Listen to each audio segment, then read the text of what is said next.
écrire. Vous me suivez bien, je vais vous lire la consigne de travail 2 fois. De nombreuses études montrent la pénibilité du métier d'enseignant et de nombreux facteurs sont associés au risque de burn-out. Ces facteurs sont multiples, ils sont d'ordre psychologique, sociologique, mais également physiologique ou neurologique.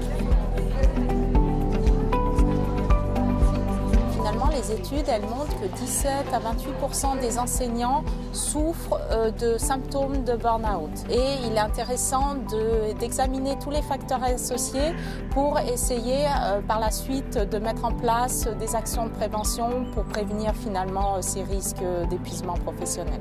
Donc c'est pour ça que dans notre étude, nous avons mis en place une approche interdisciplinaire.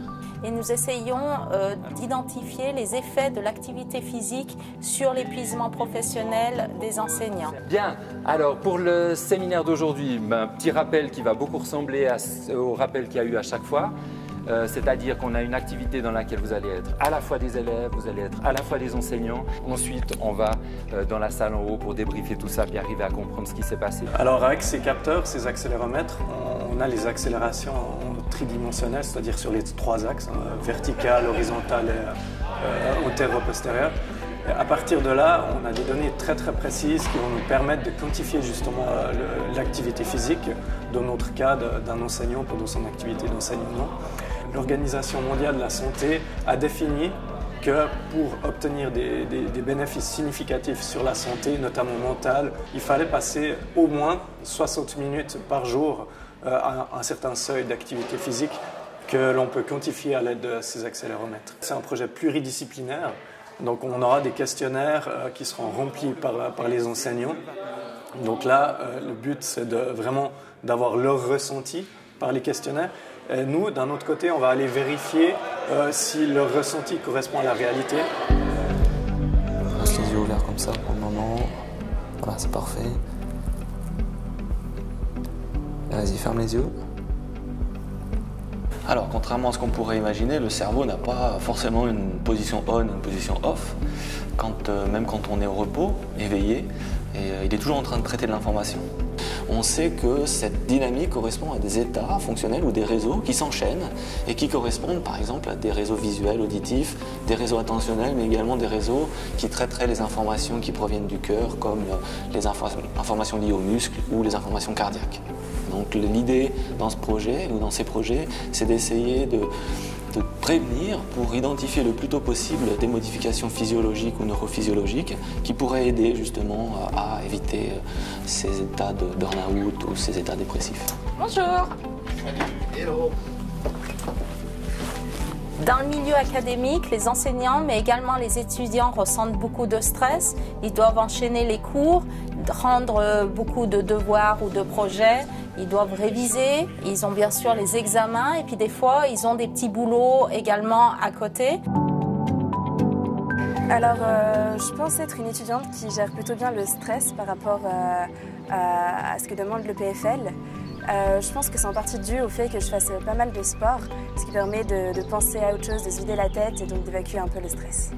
Dans ce projet, ce qui m'a intéressée, c'est notamment la mesure de la fatigue et du stress par rapport à nous qui sommes étudiants à l'EPFL.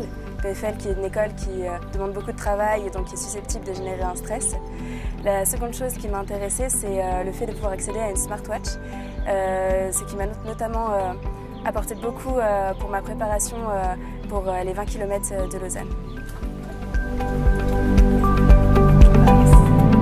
What we want to try to do is to see the fatigue level of the students related to how much they're training and also how this training can affect the fatigue itself. In the morning they have to do a 10 minutes test, 5 minutes lying down and 5 minutes standing up. In this case we can see how the heart rate changes in this movement, and it could be a problem if the student is stressed. L'objectif de cette étude que a mené avec les étudiants, c'est vraiment de porter tous les types d'expertise qu'on a à l'EPFL pour faire des monitoring de biosignals, Mais au lieu de le faire dans un endroit qui est vraiment très limité, de le faire dans un endroit réel. Et comme ça, on peut voir si toutes les technologies qu'on a développées marchent de la même manière qu'on est à la maison, qu'on est en train de travailler dans les campus. Le cœur est un outil assez magique parce qu'il va pouvoir nous renseigner sur notre état de fatigue, notre état de stress et puis sur notre santé cardiovasculaire dans une approche plus classique. Donc prenons par exemple une fréquence cardiaque moyenne de 60 battements par minute. Donc ça nous fait 1 seconde en moyenne, 1000 millisecondes, mais en fait chacun des battements va avoir une durée qui va être différente. 950 millisecondes pour le premier battement, 1020. Et donc la différence de durée de chacun de ces battements, ce qu'on appelle l'intervalle RR, donne des informations sur notre capacité à contrôler la fatigue, à résister au stress.